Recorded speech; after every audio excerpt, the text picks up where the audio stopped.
Moving on quickly, I've already sort of mentioned him already, but he's a modest man. But Matt, I don't know how long you've been doing what you've been doing in Hampshire and Dorset, but you know, as you start out, you need people who will point the way. You need people too who will open doors and make connections. So in addition to being just a really good poet in his own right, Matt has spent a lot of time doing that. Educator, facilitator. He's also too a remarkable, I call it endurance runner. He's a bit modest, just says, oh, I'm a long distance runner. But he does these amazing runs, like running for 24 hours in the Lake District, takes amazing photos. Poems as well. Please would you welcome to the stage, Matt West.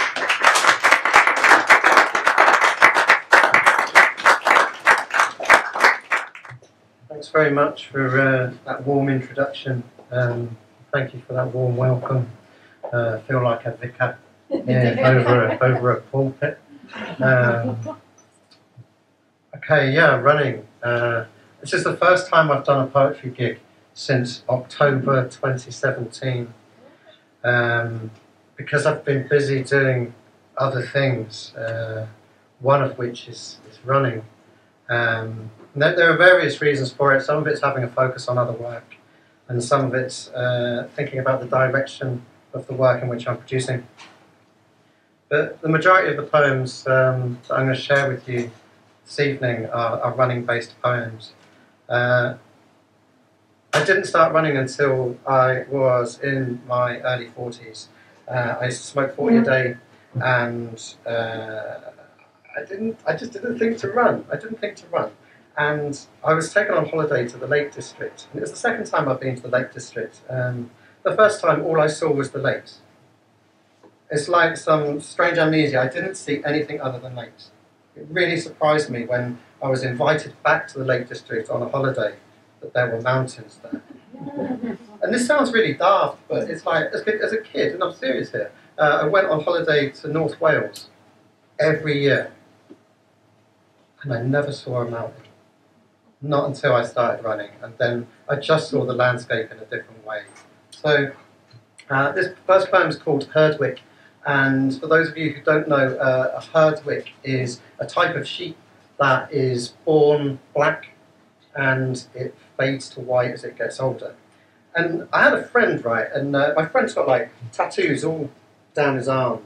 And they're really daft tattoos. They're like a tattoo of He-Man's sword. And a tattoo of some dice. And I said to him, I'm like, why have you got these tattoos on your arm? And he was like, well, it's to remind me when I was a kid that I liked He-Man.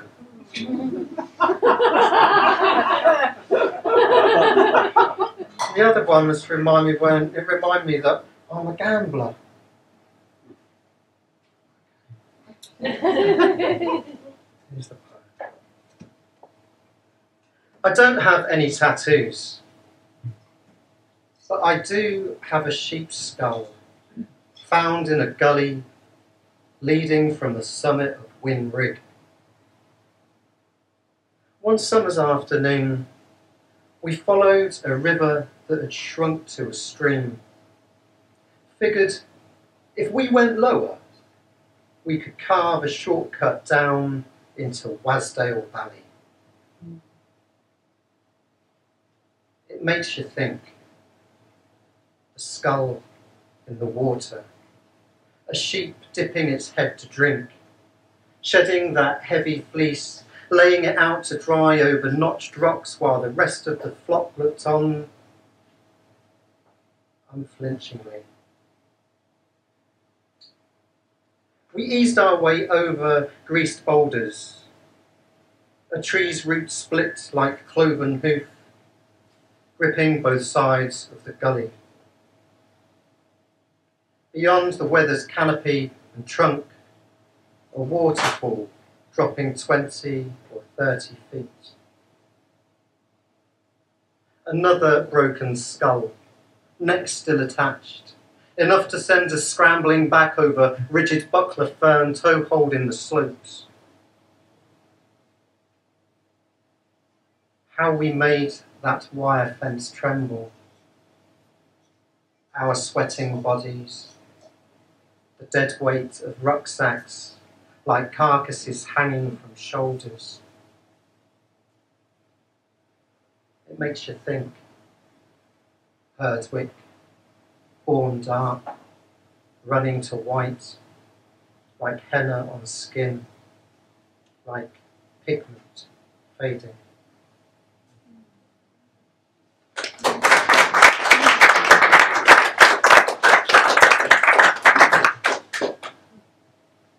These poems are like relatively quiet poems, and don't feel obliged to that clap after them, because some of them are really short. When I go running, right, what's really great is if you get to the end of the line, that's if you get to the end of the line, then sometimes there are people to cheer you on at the end, and that's a great lift. So, like I say, please don't feel obliged. So when I go on holiday, what I do is I go on running holidays, and I tend to start in North Wales, and I'll run for maybe 8 days in North Wales. I'll probably run somewhere in the region of 25, 30 miles a day, and every other day I take the day off and I do absolutely nothing. I just try and relax as much as I can, so that I'm ready to go running the next day. You know, why wouldn't you? And so this poem is from one of those off days, and it's called On the Welsh Highland Railway. Through the window, landscape is papier-mâché. A post office van sticks to an emery cloth road. Cotton wool sheep graze in fields framed by matchsticks. Bushes and trees are formed of Brillo pads and foam. In the Pullman observation car, railwaymen are poets, comparing standard and narrow gauge lines. To them, this restored track is a nursery rhyme, a childhood train set in which the driver, ticket collector, station master and passengers are real people. The men shake their heads and mutter, "No thank you," to the uniformed steward who passes down the aisle with his cart of packaged goods. There is little to say in praise of modern carriages. From these reupholstered, hand-stitched seats. It's a matter of taste, one says to the other, shoveling ground coffee in a cafetiere. The locomotive engines their flame-fueled kettle. Its whistle, a fluted note, lets loose on the sky. So,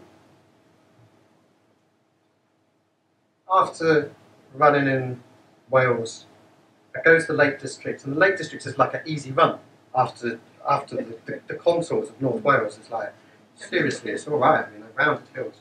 I'm generally fit by the time I get up there, and then after that I'll go up to Scotland.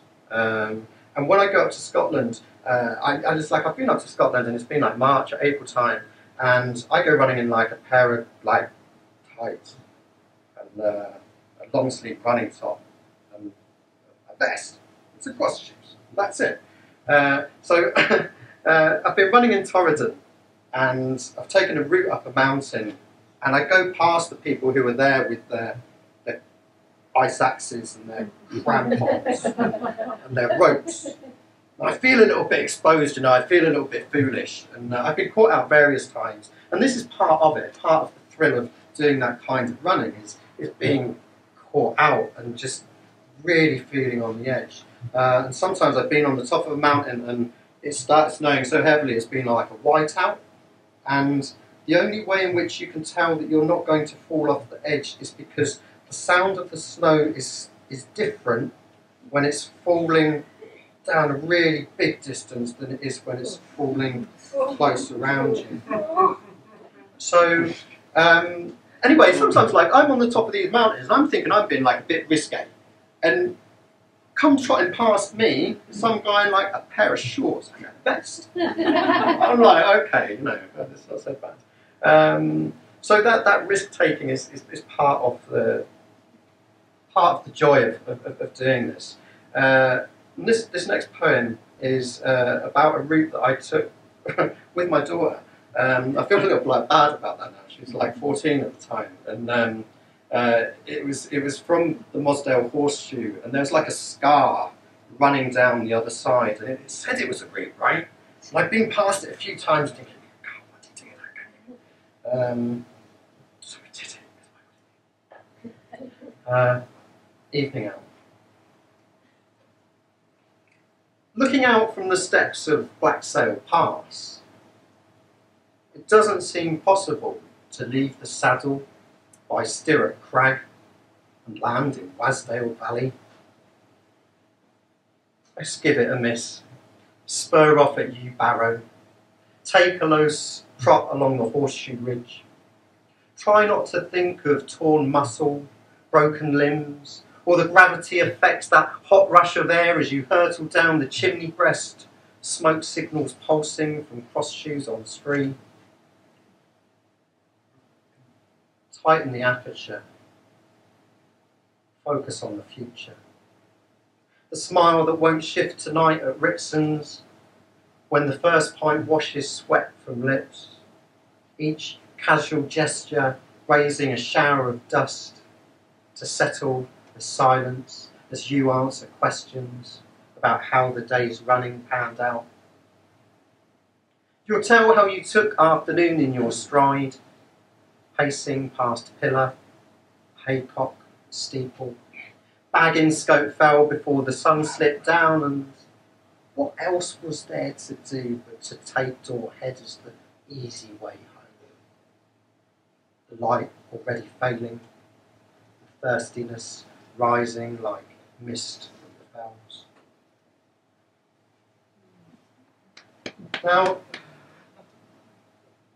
one of the reasons why I run is as a way of maintaining a certain level of mental health. To me, it's really important. It helps me to have a greater clarity in life, and it helps me to have some balance. And this next poem is called Cobblers. In the middle of the night, I'm a dog worrying a shoe, pulling at the laces, chewing over the collar and tongue. It's an old shoe, this one. The taste of wet leather comforts my jaws. But it's infuriating, the lack of progress. I've chomped on this for years, and tonight's no different. The duvet's a mess. My thrashing head's dislodged the pillow, and the pillow is wet. In the end, I have to get up. So I go downstairs and chew on a bone.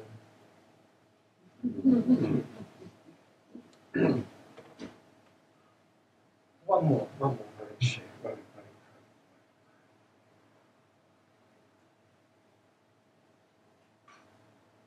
New Balance.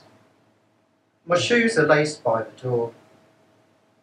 Old friends standing side by side, toes together, laced in conversation, remembering adventures of their youth. Here they are, caked in mud and leaf, puddle stained from trails around Salisbury, out on the ridge towards Cranbourne Chase. How patiently they waited while I stood, panting, catching my breath at the top of a wooded rise, leading to panoramas of the plains. Not a word of complaint. They just trotted along, slipping and sliding when the ground was loose, or heaving through the thick of it, sticking to my soul. I thought I'd close with two poems. The The first of them, not mine. As a writer, sometimes one of the techniques I'll use, which I'm sure other writers do as well, is I'll just like grab a book off the shelf and I'll open it at a random page, just stab my finger, and then I'll like look at it and see what I've got. It's a bit like going fishing. How are we gonna work with this? And one of the poems that I stabbed in this way quite recently was a poem called Her Kind by Anne Sexton. Anne Sexton was a poet writing sort of primarily in the 60s and early 70s. And Her Kind is a poem in which Anne is looking at womanhood through the metaphor of witchcraft. And the form of it is like, there are like 3 stanzas, there's 7 lines each, something nice to work with, I thought. And I wondered, what would it be like to write a his kind poem, looking at manhood over time through the metaphor of werewolves? Where might that take us? And as I was writing, I suddenly realised that I was engaging with that kind of the hashtag #MeToo conversations that were going on online, and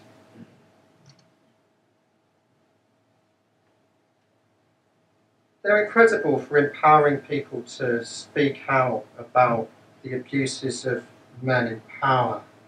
But one of the things that to me seems lacking is any voice from the other side. There just seems to be a shame, but no sense of anything coming the other way.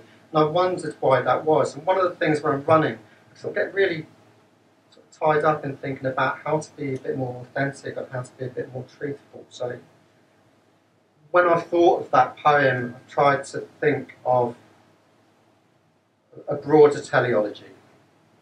It will speak for itself. I thought I'd start off by reading Her Kind by Anne Sexton, because it's such a great poem. I have gone out, a possessed witch, haunting the black air, braver at night, dreaming evil I have done my hitch, over the plain houses, light by light. Lonely thing, 12-fingered, out of mind. A woman like that is not a woman, quite.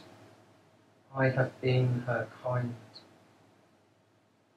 I have found the warm caves in the woods, filled them with skillets, carvings, shelves, closets, silks, innumerable goods, fixed the suppers for the worms and the elves, whining, rearranging the disaligned. A woman like that is misunderstood. I have been her kind. I have ridden in your cart, driver, waved minute arms at villages going by, learning the last bright routes, survivor where your flames still bite my thigh, and my ribs crack where your wheels wind. A woman like that is not ashamed to die. I have been her kind.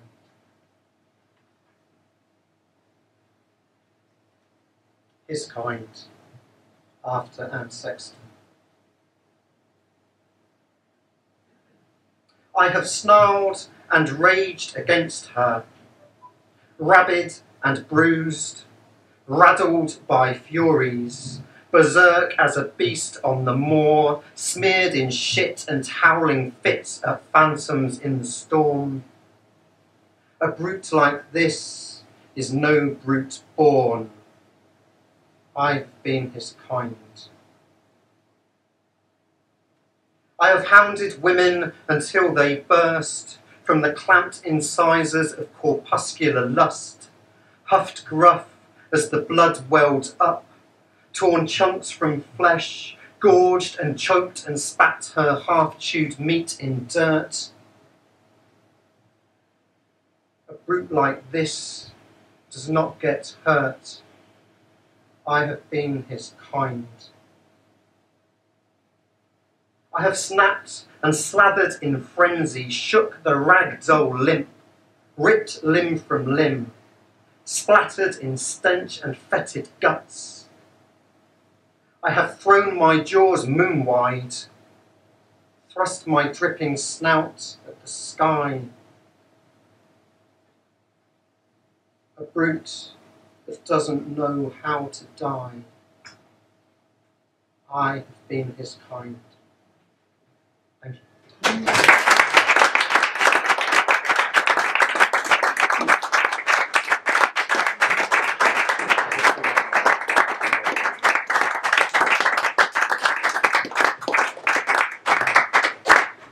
Well, there you go. I said you're going to get a range, and there was an example of how to lead people through a set and then woof. Yeah, thank you. If you want to find out more about that endurance running, talk to Matt. If you're a poet either beginning or wherever you've got to, and want to just find out about the courses he's going to be running over this next year across our region, I think I've been over the last 5 years on 4 different courses. They've been important to me at different stages in my development. I've never been on a course that Matt has run. I've come away and thought, well, that wasn't worth going to. So do talk to him, and he'll direct you to Artful Scribe and the stuff they do. So we've reached the end of that half. 2 more halves to go, and this is a great chance to go and find the loo, talk to people around, make sure you get replenished at the bar, and then when you hear the theme tune a little bit, that's the bit to go back to your royal box, your balcony, or whatever. All around are the programme for 2020. I know, I joked with Helen earlier, she said I was organised. Well, I have to admit that I have got the Christmas special in December 2020 organised, but behind it, well, but do take these, pass them around. Go and get your drinks, and we'll see you back in a bit.